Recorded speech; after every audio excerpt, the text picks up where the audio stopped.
And we are back with the latest and greatest tank coming to World of Tanks in the loot boxes for Christmas. It is the Tiger Maus, a tier 9 German, technically super heavy tank, but judging by its mobility, it's actually fairly mobile for a super heavy. Okay, jokes aside, this thing is quite a bit controversial, because when it first came to the Super Toast, everybody was like, hold on a second, that thing looks a little bit overpowered. And then you started to see games with super testers where they racked up tons and tons and tons of kills. Yes, it was down-tuned a little bit. I still believe that thing is very strong because for some reason it gets the best German turret on tier 9, especially when you compare it to the Tech 3 vehicles. And it gets the 530 Alpha gun, which at the moment only the E75 have. Neither the BKB nor the Mäuschen have this 530 Alpha gun, which is a little bit odd. It also gives it a pretty decent DPM, and adding to that, even though you might think, okay, it has a pretty big gun, so probably its gun handling, gun accuracy, and aim time is not going to be that good, it is surprisingly manageable. Like, I've played this tank without a stabilizer, and I have to say, it is fine. It works. It works like a typical and good heavy tank in that regard.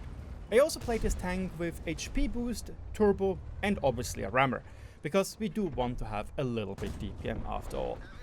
Now, the Tiger Maus is just, how should I say, in most situations it's very, very good, but there are some situations where you have to concede and be like, yep, I will most likely be useless, especially on very open maps and in situations where the enemy can be above you. Because while you have actually pretty decent speed for it being super heavy, there are positions which you simply can't really attack or you can't really contest, and if you do, and I tried it out, you may or may not get completely slapped out of your face.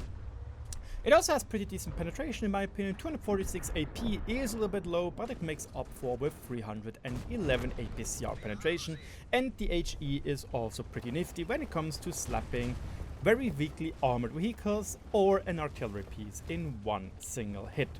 Now I would like to talk about its armor value, because this is where it starts to get very, very interesting, because on first glance that thing is, as already mentioned, kind of unfair. It has 300mm frontal turret, which is kind of odd when you think about the Maus only having 260. The Mäuschen having only 240. It's like, come on guys, that is a little bit, you know. However, it has a massive lower plate, which is only 130mm of thickness, and it is very easily to penetrate, as you can see. Even lower tier tanks can penetrate that rather easily. Obviously, you can start to make its effective armor better by angling or side scraping, but you can see at least if you have 246mm of penetration like we have right here, it shouldn't be any issue to penetrate even when you start side scraping, because as soon as you start to side scrape too much, you can get penetrated here. One big issue with this tank is, on one hand, it has a pretty big cupola, which is weak, and that is good when you compare it to the Mäuschen, which has even a bigger cupola, but it is a little bit of a bait with 240mm of armor. And the other thing is, it has 40mm on the engine deck, it has 35mm of armor over here, and 35mm of armor there.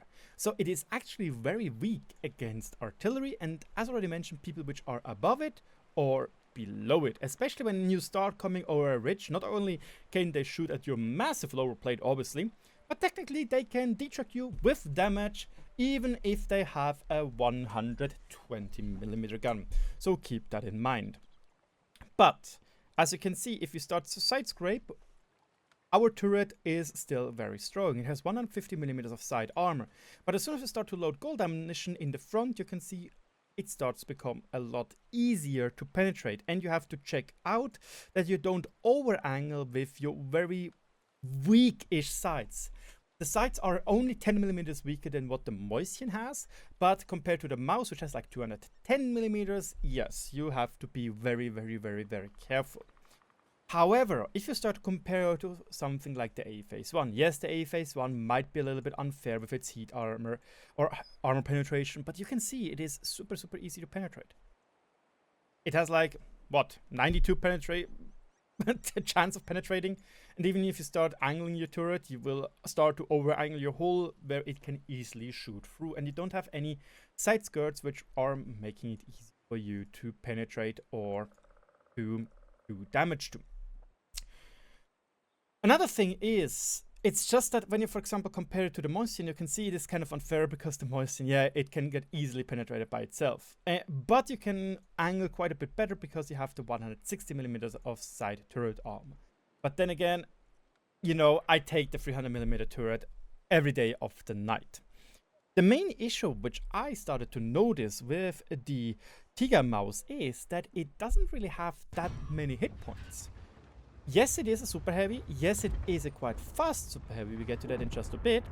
But even with HP boost, even with fully equipped field modifications, it has less hit points than the Moistion. And that is kind of wild. But then again, I guess it does kind of try to balance out the fact that you are basically better in every single aspect other than hit points and side armor on the Moistion. Now, mobility-wise is actually quite surprising. If you go for mobility in forward speed in the field modifications and you use a boosted turbo, like through field modifications as well, you can go 39 kph in top speed and 19 kph in reverse speed with an HP per ton ratio of almost 11.